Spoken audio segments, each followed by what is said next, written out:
बिस्मिल्लाहिर्रहमानिर्रहीम सल्लल्लाहु अलैहि व आलिहि वसल्लम। अस्सलाम वालेकुम dear students, welcome to lecture number 37 on differential equations 2. The course code is MTH406. I am your instructor for this course Rashid Ali, working at Department of Mathematics, Government Graduate College मंत्री Faisalabad. Dear students, आज का lecture जो है वो हमारा मुश्तमिल है, एक इम्पोर्टेंट रिज़ल्ट हम प्रूव करेंगे और उसको फिर यूज़ करते हुए हम स्पेशल उसी टाइप के जैसा हम रिज़ल्ट के अंदर प्रूफ करेंगे उसी टाइप के फंक्शंस अगर हमें दिए हुए हों तो हमें उसका लेप्लास ट्रांसफॉर्म अगर फाइंड आउट करना हो तो हम फिर कैसे मालूम करेंगे, उसके लिए हम एक एग्जांपल भी सॉल्व करेंगे।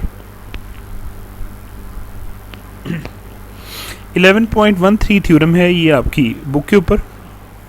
मैसेज इस थ्योरम का क्या है पहले हम वो देखते हैं, फिर इसका बाकायदा हम प्रूफ करेंगे और फिर इसको यूज़ करते हुए हम एक एग्जांपल को भी सॉल्व करना सीखेंगे इसको अप्लाई करके। मैसेज इसका ये है कि if f is piece wise continuous and is of exponential order a। आप जानते हैं कि ये जो दोनों शराइत है ना f के ऊपर कि f अगर पीस वाइज कंटिन्यूस हो और वो एक्सपोनेंशियल ऑर्डर a का फंक्शन हो तो ये दोनों कब होती हैं भला शराइत, अगर ये दोनों सेटिस्फाई करे तो हम जानते हैं कि फिर f का लेप्लास ट्रांसफॉर्म लाजमी तौर पर एग्जिस्ट करता है। तो एक्चुअली ये दोनों शराइत जो हैं वो existence theorem of the Laplace transform जो है जिसका बाकायदा प्रूफ भी मैंने आपको करवाया था, ये उसी की दो शराइत हैं। देन ऐसी सूरत हाल में क्या होगा जी, फिर ये इंटेग्रल का लेप्लास ट्रांसफॉर्म कैसे खोलना है वो इस थ्योरम में आपको सिखाया गया है कि फिर Laplace transform of integral from 0 to t f of u du ये किसके बराबर होगा, 1/s Laplace of f of t।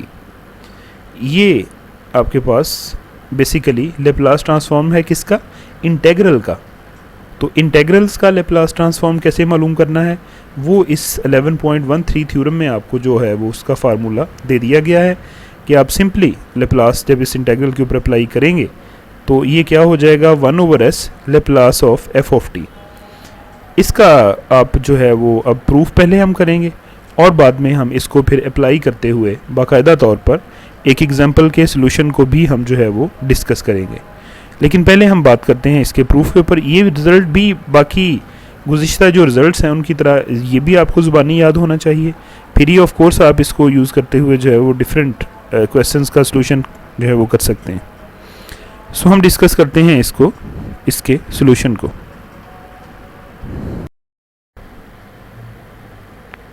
जी, तो इसके प्रूफ की तरफ अब हम जो है मूव करते हैं। ये जो लेप्लास ऑफ दिस, इसका लेप्लास, ये जो integral from 0 to t f of u du है, आपने इसी का लेप्लास फाइंड आउट करना है ना।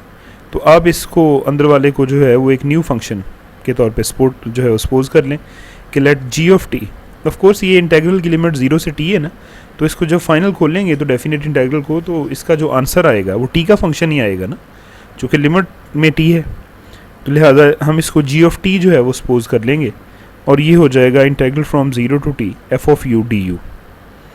प्रॉपर्टी ऑफ डेफिनेट इंटेग्रल्स जो है उसको अगर हम यूज़ करें, क्या है वो प्रॉपर्टी कि आपका कोई भी इस तरह का इंटेग्रल हो, अगर जैसे ये डेफिनेट इंटेग्रल है a से a अगर कोई भी कांस्टेंट हो, जैसे इस केस में 0 है, अगर a से u हो, u हमारा एक वेरिएबल है बाकायदा, अगर a से u f of x dx हो तो ये वाला जो आपका इंटेग्रल है डेफिनेट इंटेग्रल, ज़ाहिर है a चूँकि कांस्टेंट है तो u हमारा वेरिएबल है, तो ये सारा इसका जब आंसर आएगा तो u का फंक्शन आएगा, हम इसको कहते हैं कैपिटल f ऑफ u। तो अगर ये हमारे पास हो दिया हुआ फंक्शन, यानी f ऑफ x का अगर आप डेफिनेट इंटेग्रल खोलें a से u तक और उसका answer capital f of u आए, तो ऐसे केस में जब आप दोनों तरफ d/du अगर आप अप्लाई करें, इस तरफ भी यानी आप d/du अप्लाई करें, d/du of f of u अगर आप करें तो राइट हैंड साइड पे जो है ये आपका इंटेग्रल और डेरिवेटिव जो है वो u के लिहाज से आप समझें कि वो हमारे वैनिश हो जाएंगे और इसका आंसर जो है वो f ऑफ u ही आएगा।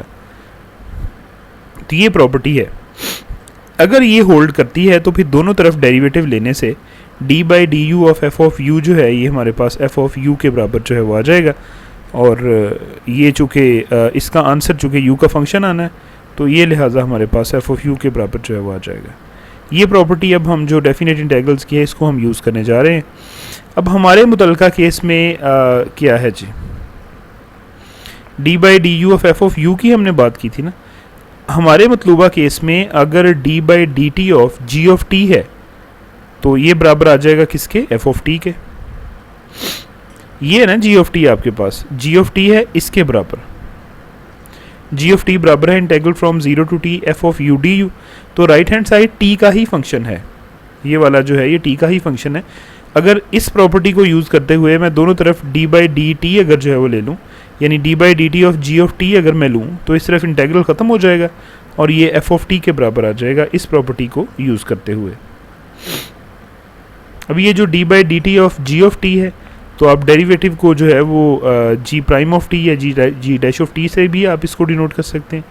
सो जी डैश ऑफ टी बराबर आ जाएगा एफ ऑफ टी के। इसकी दोनों साइडों पर लेफ्ट हैंड साइड पे भी और राइट हैंड साइड पे भी आप लेप्लास ट्रांसफॉर्म जो है वो अप्लाई कर दें। So Laplace of G dash of T ये बराबर हो जाएगा Laplace of F of T के। फर्स्ट डेरिवेटिव का लेप्लास ट्रांसफॉर्म आपने कैसे निकालना है ये आपने पहले प्रूफ भी मैंने आपको करवाया हुआ है, ये बाकायदा फार्मूला। ये हो जाएगा S Laplace of ji of T minus ji of zero, और राइट हैंड साइड जो है आप इसको एज इट इज़ रहने दें। फाइनली ये बन जाएगा S Laplace of ji of T minus ji of zero. G of zero actually zero आ जाएगा और ये बराबर आ जाएगा Laplace of F of T के।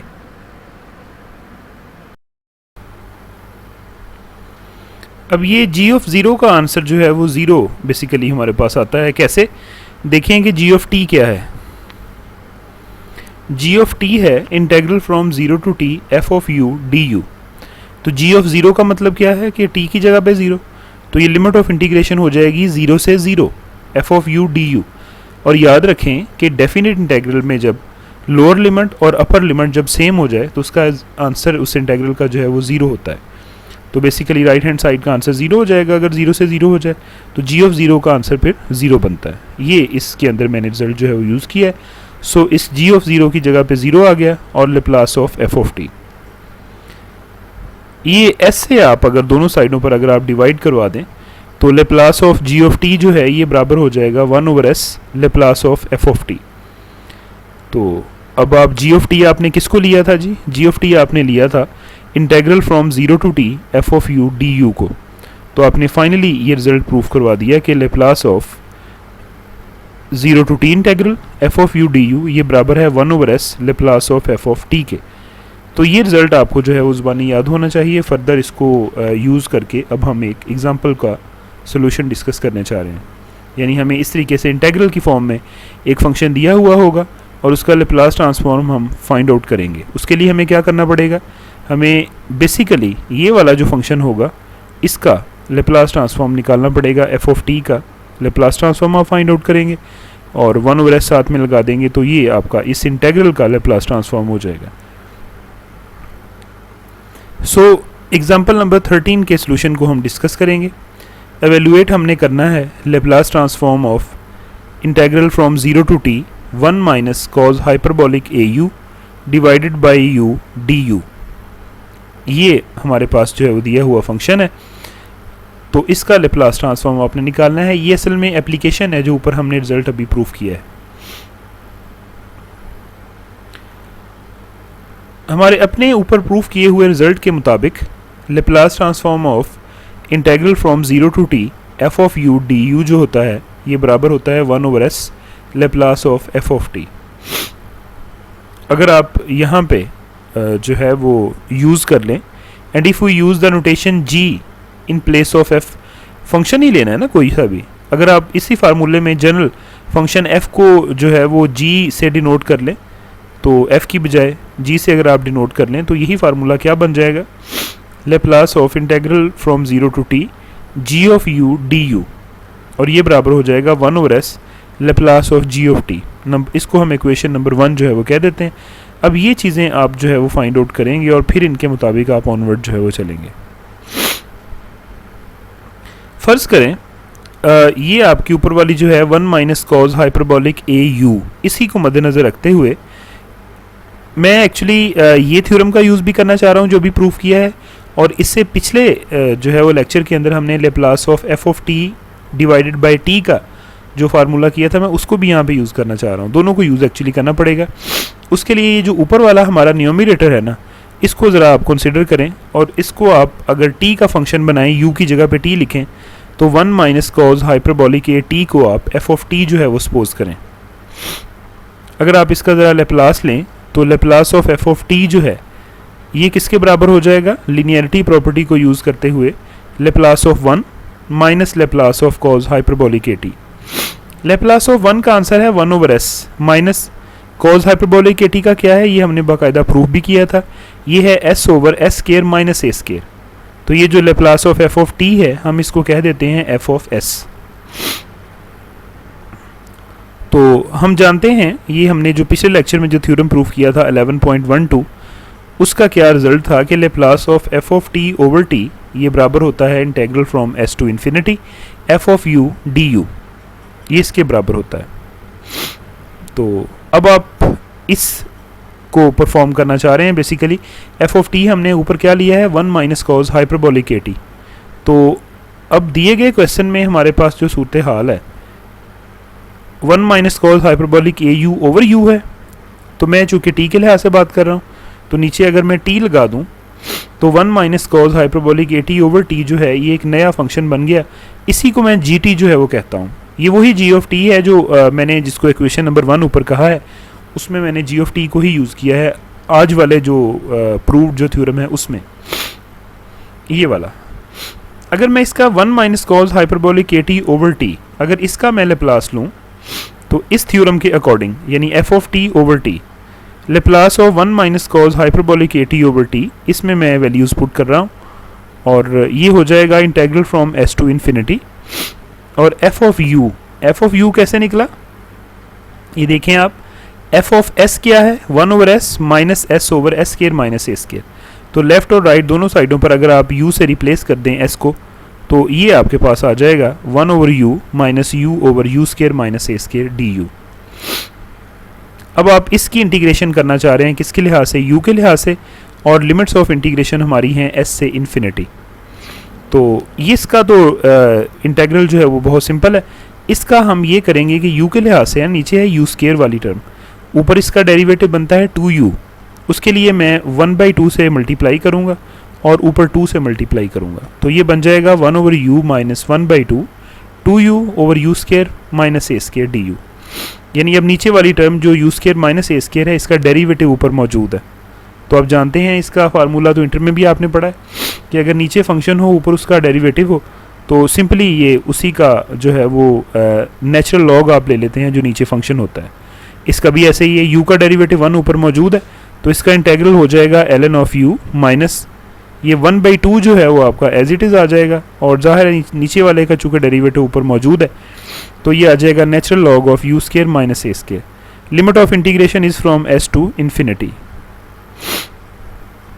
सो फाइनली अब आप यहाँ तक पहुँचें, नीचे s है ऊपर इन्फिनिटी है, तो मैं इस इन्फिनिटी को अगर x लिखूं तो मुझे साथ में फिर लिमिट लगानी पड़ेगी, limit x approaches to infinity.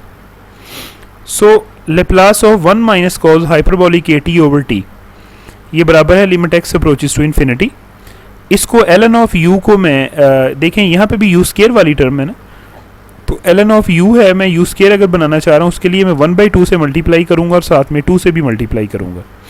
तो 1/2 multiplied by 2 ln of u minus 1/2 ln of u square minus A square integral, और ये लिमिट ऑफ इंटीग्रेशन s से x। Limit x approaches to infinity और अपर लिमिट पहले put करें x u की जगह पे, बल्कि स्टेप में तो सिंपली ये 1/2 लॉ की प्रॉपर्टी यूज़ की है, 1/2 को बाहर रहने दिया है और ये जो 2 है इसको u की पावर में जो है वो लिख दी है। नेक्स्ट स्टेप में आप limit x approaches to infinity upper limit x put करें दोनों में u की जगह पे, तो ये बन जाएगा 1/2 ln of x square minus 1/2 ln of x square minus A square, minus lower limit put करें तो 1/2 ln of s square minus 1/2 ln of s square minus A square, ये बन जाएगा आपके पास। फाइनली ये बन जाएगा limit x approaches to infinity 1/2 ln of X square minus 1/2 ln of X square minus A square, और ये माइनस को अगर आप अंदर मल्टीप्लाई कर देते हैं तो ये वाली सूरत हाल। ये जो दो आपकी टर्म्स हैं इनमें से 1/2 अगर हम कॉमन लें तो लॉग की प्रॉपर्टी होती है ln of a minus ln of b, ये बराबर होता है ln of a over b, यानी सब्ट्रैक्शन जो है वो डिवीजन में चेंज हो जाती है। उसको अगर मैं यूज़ करूँ तो ये वाली चीज़ आपके पास फिर बन जाएगी ln of X square over x square minus A square. और ये जो दोनों हैं इनमें भी बिल्कुल ऐसे ही, ये प्लस की है ये माइनस की है, तो 1/2 ln of S square minus A square over S square, ये भी हमने लॉ की वही प्रॉपर्टी को यूज़ किया है यहाँ पे। अब लिमिट को मैं अंदर अप्लाई कर दूंगा, ज़ाहिर है लिमिट इसके ऊपर भी अप्लाई होगी, इस पर भी अप्लाई होगी, लेकिन इसमें x मौजूद है, इस पे लिमिट का फ़ायदा है लिखने का। इसमें चूँकि x नहीं है तो ये उसके लिहाज से तो ये कांस्टेंट है, तो ये एज इट इज़ हमारी जो है वो आ जाएगी। लिमिट ln के अंदर भी अप्लाई हो जाएगी नेचुरल लॉ के अंदर।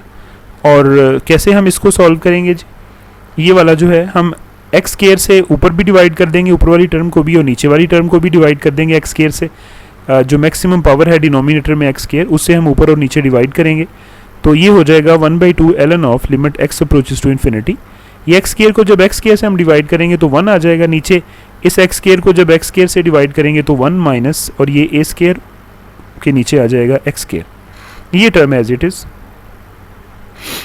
अब आप limit X approaches to infinity को पुट कर देंगे तो 1/2 ln ऑफ ये हो जाएगा 1 over 1 minus A square over infinity, तो something non zero over infinity, इसका आंसर 0, ये आपके पास 0 यहाँ पे हो गया ये वाला, plus 1/2 ln of S square minus A square over S square.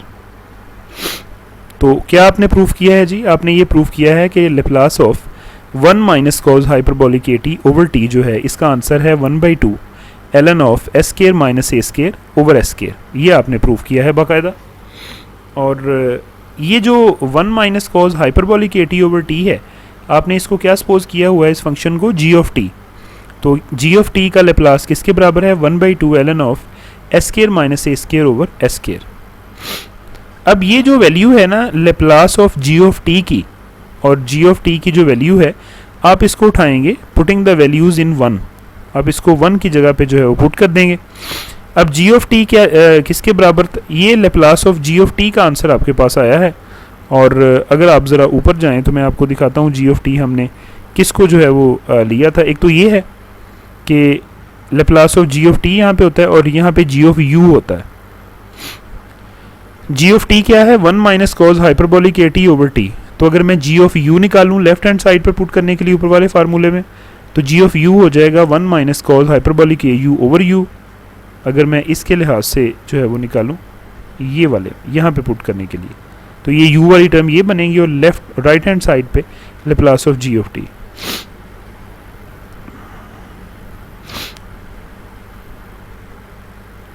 So putting the values in the 1 we have Laplace of g of u की जगह पे आ जाएगा इंटेग्रल फ्रॉम 0 टू t, और साथ में अंदर g ऑफ u की जगह पे आ जाएगा 1 minus cos hyperbolic a you over U D u, और राइट हैंड साइड पे 1 ओवर s, और Laplace of g of t जो ऊपर अभी हमने निकाला है 1/2 natural log of S square minus A square over S square. तो आप इनको ज़रा 1 ओवर एस और 1 ओवर 2 को अगर आप इकट्ठा करके 1 ओवर 2s लिख दें तो natural log of S square minus A square over S square, ये किसका लेप्लास ट्रांसफॉर्म है, इस डेफिनेट इंटेग्रल का जो कि 0 से t जिसकी लिमिट है, और 1 minus cause of hyperbolic a you over U D u जो है वो हमारी बेसिकली टर्म है।